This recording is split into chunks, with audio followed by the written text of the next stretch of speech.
अस्सलाम वालेकुम viewers, lecture number 33 MS Excel 2007। आज के इस ट्यूटोरियल में हमने बात करनी है एक्सेल के टास्क की। पहले इससे प्रीवियस भी हमने टास्क की बात की थी। उम्मीद करता हूँ आप लोगों ने वो बना लिया होगा। कहीं से अगर कन्फ्यूजन हो तो आप लोग पूछ सकते हैं।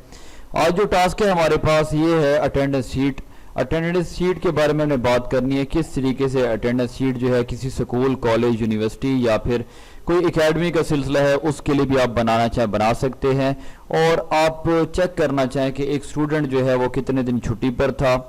उसके अलावा आप चेक कर सकते हैं कि उसका फाइन कितना बन रहा है। अब मैं जो आप लोगों को आइडिया देने लगा हूँ वो मैंने जो बनाई है एक मंथ की कंप्लीट जो है अटेंडेंस शीट बनाई है। इसमें मैंने कुछ चीज़ें जो शामिल की हैं वो आपको यहाँ बताते चलूँ कि सबसे पहले हमारे पास यहाँ पी जो रिप्रेजेंट कर रहा है वो पी प्रेजेंट को रिप्रेजेंट कर रहा है। उसके बाद ए होगा, ये होगा एब्सेंट के लिए।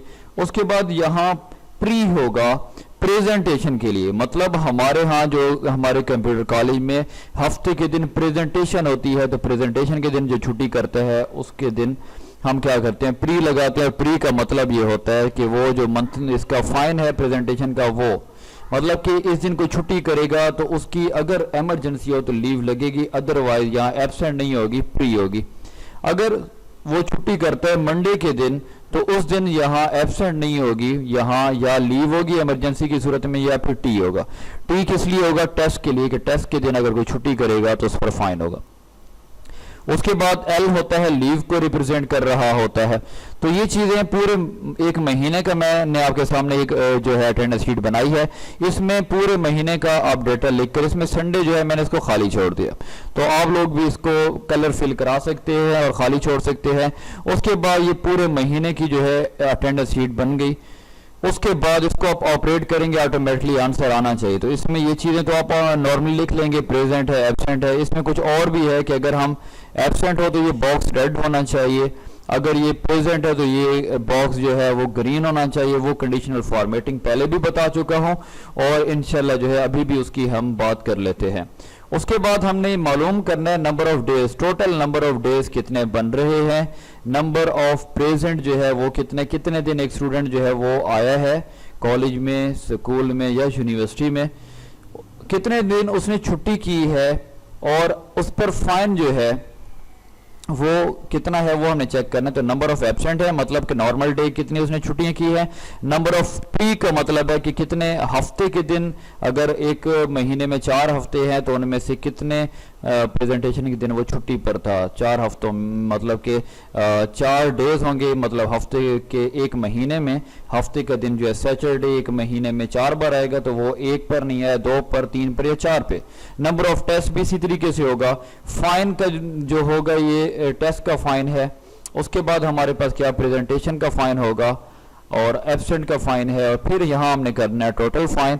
उसके बाद रिमार्क्स होंगे कॉलेज के या यूनिवर्सिटी के जो अटेंडेंस लगा रहे हैं इंचार्ज, उसके रिमार्क्स के वो क्या सेटिस्फाई इस स्टूडेंट से है या नहीं है। उसके बाद अगर इसकी लिस्ट बनाना चाहें लिस्ट भी बना सकेंगे। तो ये हमने देखना है। सबसे पहले यहाँ आपने क्या करना है, इसमें सीरियल नंबर, इसको थोड़ा जूम कर लेते हैं ताकि आप लोग देख सकें आसानी के साथ। तो सबसे पहले क्या होगा, सीरियल नंबर। सीरियल नंबर के बाद हमने लिखना है यहाँ रोल नंबर। रोल नंबर के बाद नेम ऑफ स्टूडेंट है। उसके बाद ऊपर मैंने जुलाई लिखा हुआ है। यहाँ आपने जिस मंथ की अटेंडेंस शीट बनानी है उसका नाम यहाँ लिखेंगे उस मंथ का। उसके बाद आपने लिखा है संडे मंडे से ये लेकर आपने पहली तारीख से लेकर ये ले जाना है जो लास्ट में 30 बन रही है या 31 बन रही है, तो मैंने इसको 31 तक बनाया है। उसके बाद नीचे इसकी डेट आ गई, ऊपर जो है वो दिन का नाम आ गया। ऊपर अगर आप लिखना चाहें अटेंडेंस शीट लिख सकते हैं, और अगर कॉलेज का नाम लिखना चाहें जैसे मैंने ऊपर मेंशन कर दिया अल्टीमेट कंप्यूटर कॉन्सेप्ट्स कॉलेज। तो स्टूडेंट के साथ अगर आप कोर्स नेम भी मेंशन करना चाहें कर सकते हैं, वो तो एडिशनल चीजें आप ऐड करना चाहें ऐड कर सकते हैं। यहाँ हमने लिखा प्रेजेंट, फिर प्रेजेंट इधर हम एब्सेंट करते हैं, ए कर देते हैं, एब्सेंट हो जाता है। लेकिन ये हम चाहते हैं कंडीशनल फॉर्मेटिंग इंप्लीमेंट सब पर हो, तो उसके लिए क्या करना होगा हमने कि हमने ये सिलेक्ट किया कुछ इस एरिया को, इसमें अब कंडीशनल फॉर्मेटिंग में जाते हैं और हम कर देते हैं इक्वल टू। इसमें सबसे पहले हम पी कर देते हैं। अगर लिखा हुआ पी आए तो फॉर्मेट में जाते हैं, कस्टम फॉर्मेट में, और हम चाहते हैं ये बॉक्स जो है वो फिल हो जाना चाहिए ग्रीन, और इसमें लिखा हुआ थोड़ा बोल्ड भी हो जाए, और ये क्या होना चाहिए, वाइट होना चाहिए। ओके कर दें, ओके कर दिया। दोबारा कंडीशनल फॉर्मेटिंग में जाएं, उसके बाद आपने कर देना है इक्वल टू, और पी था तो अब कर देना है ए फॉर एब्सेंट। अब इस बॉक्स को हमने फिल कराना है रेड कलर से, तो फिर कस्टम फॉर्मेट में जाएं, यहां से आकर फिल पे क्लिक करें, और रेड पे क्लिक करने के बाद फिर फॉन्ट में जाके बोल्ड कर दें, और उसके बाद फिर आपने यहां से कलर सिलेक्ट कर देना है रेड, ओके कर दें, और ये आपके पास रेड हो गया एब्सेंट। उसके बाद फिर आप यहां जाएं और फिर आपने कर देना इक्वल टू। अब आपके पास यहां आपके पास होगा कंडीशनल फॉर्मेटिंग में पहले जाएं और आप यहां से कर दें इक्वल टू, और इसमें आपने कर देना है प्री है। फिर दोबारा आप चले गए कस्टम फॉर्मेट के अंदर, और प्री अगर आए तो ये कैसा होना चाहिए, आप कहते हैं कि इसको फिल करा देते हैं किसी और, यहां से कलर हम सिलेक्ट करते हैं, बोल्ड कर देते हैं, और हम कहते हैं लिखा हुआ खैर है ये हो पड़ा ब्लैक, ओके कर देते हैं। प्री भी हो गया। अब हमारे पास इसमें एक चीज लीव भी चाहे तो हम उसको भी कंसीडर कर सकते हैं, इक्वल टू कर देते हैं। अब टेस्ट है टी, तो इसको हम कोई और कलर दे देते हैं, जो पहले दे चुके हैं उनमें से कलर नहीं देंगे, कोई और कलर देते हैं। टेस्ट का जो कलर है वो हम ये दे रहे हैं, और लिखा हुआ ब्लैक से इस पर नजर नहीं आएगा तो हम इसको वाइट कर देते हैं ताकि ये कलर मुख्तलिफ हों, ओके कर देते हैं।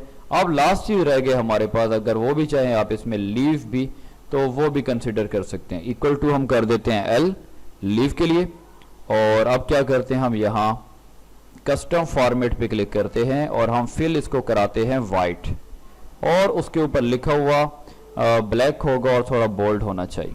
ये कर दिया हमने। तो अब देखें ये हमारे पास तो हो गया। अब इसी को हम सिलेक्ट करके फॉर्मेट पेंटर पे क्लिक करते हैं, और सब पे इम्प्लीमेंट जो है वो कर देते हैं। ये जो हमने सिलेक्ट किया था इसको इम्प्लीमेंट ओवरऑल सब पे अगर करना हो तो हम इम्प्लीमेंट कर देते। 15 स्टूडेंट के मैंने जो है एक अटेंडेंस शीट बनाई है, आप लोग बनाना चाहें तो ये अटेंडेंस शीट आप ज्यादा भी बना सकते हैं। तो मैं यहाँ से यही फॉर्मेट पेंटर दोबारा जो है इधर भी इम्प्लीमेंट कर देता हूँ, ताकि हमने इन पर दोबारा जो है एक एक पर लगानी ना पड़े। जो कंडीशनल फॉर्मेटिंग है इसी पर दोबारा फिर फॉर्मेट पेंटर हम लगा देते हैं। ये नेक्स्ट थर्ड वीक पर भी हमने लगा दी, तो ये हमारा फॉर्मेट पेंटर से जो काम है वो जल्दी हो जाएगा। ये हो गया। उसके बाद फिर फॉर्मेट पेंटर पे आपने क्लिक करना है, और जो ये बाकी रह चुके हैं 31 तक, इन सबको सिलेक्ट करना है, लेकिन पहले 28 तक कर लेते हैं क्योंकि इसके अंदर संडे भी आ रहा है। ये हो गया यहाँ तक। उसके बाद फॉर्मेट पेंटर पे दोबारा क्लिक करके मंडे और ट्यूसडे को भी सिलेक्ट कर लेना है। तो ये भी हमारे पास सिलेक्ट हो गया। अब आप चेक कर सकते हैं, जैसे ये प्रेजेंट है इसको मैं कर देता हूँ एब्सेंट, ये रेड हो गया। अगर इसकी जगह मैं प्री कर दूं तो ये और कलर हो जाएगा। टेस्ट के लिए टी कर दूं, मैं सिर्फ टी करूं, थर्सडे नहीं करना, टी करना है, तो ये कलर आ गया।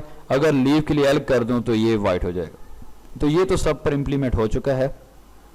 अब हमने गौर से देखना है कि हम किस तरीके से नंबर ऑफ डेज मालूम करते हैं, वर्किंग डेज हमारे पास कितने हैं। तो इसके लिए क्या करेंगे हम, इज इक्वल टू फंक्शन हम पहले देख चुके हैं काउंट ऑल का, हम काउंट ए लगाएंगे, ब्रैकेट को ओपन करेंगे, और हमने क्या करना है, ये जो सारी वैल्यूज हैं इनको सिलेक्ट कर लेना है 1 से लेकर 31 तक। ये पहले से लेकर आपने एंड तक सिलेक्ट कर लेना है। तो अब देखें ये 31 तक हो चुका है, ये हो गया। उसके बाद आपने क्या कर दिया, ब्रैकेट को क्लोज कर दिया, एंटर कर दिया। तो संडे निकाल कर ये 26 दिन बन रहे हैं। 31 में से आप संडे निकाल लें तो 26 ही बचेगा। तो ये 26 डेज हो गए, वर्किंग डेज हैं हमारे, आप कह दें, या नंबर ऑफ डेज कह दें, या वर्किंग डेज कह दें।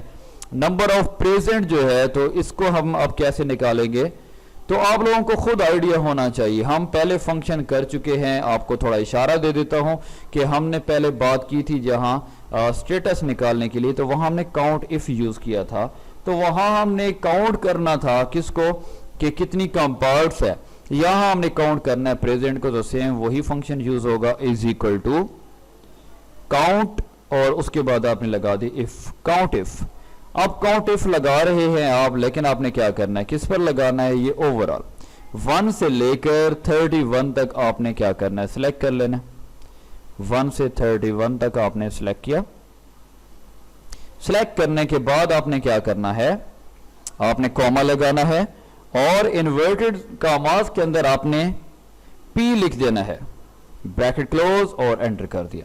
तो अब नंबर ऑफ प्रेजेंट 22 है, मतलब कि बाकी दिनों में या तो छुट्टियां हैं, इसकी लीव लगी हुई है, जो भी है सिलसिला। आप देखें कि यहाँ अगर मैं P में कन्वर्ट इसको कर देता हूँ और बाकी एब्सेंट अगर कोई है तो उसको भी मैं कन्वर्ट, इसको भी T को भी P में कन्वर्ट कर दूं, प्री को भी P में कन्वर्ट कर दूं, एब्सेंट है तो इसको भी मैं P में कन्वर्ट कर दूं। तो देख सकते हैं अब कि अब इस बच्चे की एक छुट्टी भी नहीं होगी, मतलब नंबर ऑफ डेज 26 है और नंबर ऑफ प्रेजेंट ये 26 दिन स्टूडेंट आया है। अगर हमने यही चीज नंबर ऑफ एब्सेंट करना है तो फिर इसी को ड्रैग कर ले, तो ड्रैग कर लेंगे तो हमारे पास जो है देखते हैं क्या होता है। इसको हम ड्रैग करा लें, लेकिन इसमें जो हमारे पास ये स्टूडेंट के डेज हैं 1 से लेकर 31 तक, ये सारे क्या है फिक्स है। F4 प्रेस करते इसको लॉक कर देते, इसको भी F4 प्रेस कर लॉक कर देते, इसको हम ड्रैग करा देते, इसको ड्रैग करा दिया। Number of absent, number of pre, number of test, यहां तक हो गया। अब हमने सिर्फ यहां से चेंज करना है, जहां एब्सेंट है तो यहां हमने ए एंटर, और नंबर ऑफ प्री जहां है तो इसकी जगह हमने कर देना है प्री, और इसके बाद नंबर ऑफ टेस्ट है तो इसको हमने टी कर देना है, या टेस्ट के लिए TS लिखना चाहे, ये TEST पूरा लिखना चाहे लिख सकते हैं। अब ये तो हो गया हमारे पास, चेक भी कर सकते हैं। अगर यहाँ मैं एब्सेंट कर देता हूं तो आप देख सकते हैं कि नंबर ऑफ एब्सेंट 1 हो गया और नंबर ऑफ प्रेजेंट 25। अगर इसकी जगह प्री कर दें तो ये 1 हो जाएगा प्री, और अगर इसकी जगह टी कर दें तो आप चेक कर सकते हैं कि ये नंबर ऑफ टेस्ट 1 हो चुका है। तो अब हमने फाइन लगाना है, तो फाइन कैसे लगाएंगे, नीचे एक स्टूडेंट का मैं आप लोगों को बता रहा हूं, बाकी आप लोग इजीली खुद जो है फिलिंग करा लेंगे, कोई मुश्किल नहीं है। एक की समझ आ गई तो बाकी भी आप इजीली कर सकते हैं, ड्रैगिंग का काम कर सकते हैं जिससे सब पे इंप्लीमेंट हो जाएंगे ये फंक्शन जो एक बार लगा रहे हैं। अब फाइन जो है हमारे पास वो कैसे लगाएंगे, फाइन जो है वो किसका है, टेस्ट का है, प्रेजेंटेशन का और एब्सेंट का। Is equal to if condition use करेंगे, और ये फाइन किसका है, टेस्ट का है, तो नंबर ऑफ टेस्ट है ये, इज इक्वल टू 0। अगर 0 हो मतलब एक दिन भी बच्चे ने टेस्ट के दिन छुट्टी नहीं की, तो फाइन जो है वो क्या हो, या आप नो फाइन कर दें या आप शो करा दें क्या होगा, 0 होगा। उसके बाद दोबारा फिर कंडीशन लगाएं आप, इफ कंडीशन, और आप कर दें number of test is equal to 1। तो इस पर कितना फाइन होगा, टेस्ट के दिन हम फाइन लगा देते हैं 100 रुपीज, एक छुट्टी का जो है टेस्ट के दिन 100 रुपीज फाइन। उसके बाद फिर इफ कंडीशन लगा रहे हैं और इज इक्वल टू 2 कर दें तो इस पर फाइन कितना होगा, 200 होगा। और इस तरीके से हम चलते जाएंगे, ब्रैकेट क्लोज कर देते हैं, हम कहते हैं ये चलें काफ़ी है, एंटर प्रेस करते हैं। तो एक अगर हमारे पास नंबर ऑफ टेस्ट 1 है तो 100 फाइन है, अगर यहाँ एक और हम टी कर देते हैं यहाँ, तो अब ये 200 हो गया। अगर मैं यहाँ एक और जगह पर भी टी कर दूं तो आप चेक करें तो आपको नजर आएगा फॉल्स। फॉल्स क्यों नजर आ रहा है, क्योंकि हमने कंडीशन दी नहीं है। 1 पर 100 लगाया, 2 पर 200, 3 पर 300 होना चाहिए था, लेकिन हमने लगाई नहीं कंडीशन, इस वजह से यहाँ फॉल्स दे रहा है। और अगर यहाँ प्रेजेंट कर देते हैं हम कि यहाँ एक दिन भी उसने छुट्टी नहीं की, तो फिर क्या होगा, यहाँ जो है फाइन टेस्ट का कितना आ रहा है, 0 आ रहा है। अब प्रेजेंटेशन का फाइन जो है वो भी हम इसी तरीके से लगा सकते हैं, is equal to if condition लगाएंगे किस पर, नंबर ऑफ प्री पर, number of pre is equal to 0। अगर एक दिन भी बच्चे ने प्रेजेंटेशन के दिन छुट्टी नहीं की तो उस पर हम 0 कर देते हैं। उसके बाद सेकंड कंडीशन फिर लगाते हैं, उस पर इज इक्वल टू 1 हो तो उस पर फाइन जो है 100 लगाते हैं। और अगर जो है 2 दिन वो प्रेजेंटेशन के दिनों में नहीं आता तो उस पर फाइन जो है हम 200। तो इस तरीके से ये चलता जाएगा, लगाते जाएंगे। ब्रैकेट सभी क्लोज कर देते हैं, ये काफ़ी है, एंटर कर देते हैं। तो प्रेजेंटेशन का फाइन 0 है। अगर आप यहाँ कर देते हैं, एक प्री कर देते हैं, तो आप चेक कर सकते हैं नंबर ऑफ प्री 1 हो गया और फाइन प्रेजेंटेशन फाइन कितना हो गया, 100 हो गया। अगर आप यहाँ कर देते हैं एक टी कर देते हैं, टेस्ट कर देते हैं, तो फाइन 100 रुपीज फाइन टेस्ट का हो गया और 100 हो गया प्रेजेंटेशन का। अब नेक्स्ट हमारे पास एब्सेंट का फाइन है, लिखेंगे हम इज इक्वल टू इफ और number of absent is equal to 0। तो फाइन उस पर कितना हो, 0 हो। उसके बाद जो है नेक्स्ट हम कंडीशन लगाते हैं, if number of absent is equal to 1 हो तो इस पर हम फाइन लगा देते हैं 50 रुपीज़, एक दिन का 50 रुपये फाइन। उसके बाद फिर नेक्स्ट हम करते हैं number of absent is equal to 2, तो इस पर फाइन कितना होगा, 100 रुपीज़। अगर कोई 2 छुट्टियाँ करता है नॉर्मल डेज में बिना बताए तो एब्सेंट होगी, तो वो 2 छुट्टियों का 100 हो जाएगा। और अगर हम एक और कंडीशन भी इस पर लगा लें कि अगर ये जो है number of absent is equal to 3 होगा तो इस पर फाइन कितना होगा, 150 होगा। तो ब्रैकेट जितनी ओपन की है वो ब्रैकेट हमने यहाँ क्लोज कर लेनी है और कर देना है हमने एंटर। तो फाइन कितना है एब्सेंट का, 0। तो एब्सेंट करके चेक कर लें, यहाँ से एब्सेंट कर दें, 1 एब्सेंट कर दिया, 2 एब्सेंट कर दिया, ठीक है 2 एब्सेंट। 2 एब्सेंट का अब देखें फाइन कितना होगा, 100 होगा, क्योंकि 1 का 50 है। अब टोटल फाइन होगा तो क्या करेंगे, नॉर्मली सम करेंगे, इज इक्वल टू सम। जमा करना है हमने किसको, यहाँ से टेस्ट का फाइन है, प्रेजेंटेशन का फाइन है और क्या है, एब्सेंट का फाइन है। ब्रैकेट क्लोज करें और यहाँ कर दें। यहाँ आपको एक एरर देगा, आप देखें कि यहाँ आपको टोटल फाइन 0 हो रहा है।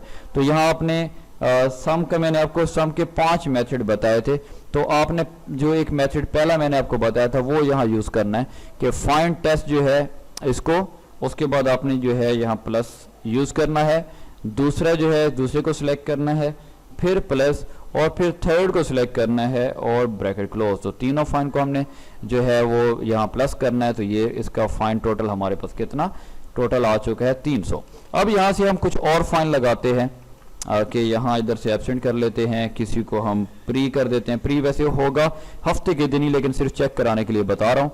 यहाँ अगर टेस्ट करना चाह रहे हैं हम तो टी कर दिया, टी टेस्ट के लिए, यहाँ भी टेस्ट, और यहाँ एब्सेंट कर दिया। अब आप यहाँ अगर चेक करें कि नंबर ऑफ डेज 26 है और 17 दिन स्टूडेंट आया है, 4 दिन वो उसने एब्सेंट रहा है, नॉर्मल छुट्टी की है, 2 दिन प्रेजेंटेशन के दिन नहीं आया, 3 दिन टेस्ट के दिन नहीं आया। तो अब जो फाइन टेस्ट का है वो नहीं लग रहा। वजह क्या है कि हमने कंडीशन जो टेस्ट की है वो नंबर ऑफ टेस्ट जो है वो लगाया ही नहीं था कि अगर वो 3 दिन छुट्टी करे टेस्ट के तो उस पर फाइन हो। तो अगर आप लगाना चाहें इस पर तो लगा सकते हैं आप फाइन, लेकिन उसके लिए फिर आपने एक और कंडीशन लगानी होगी।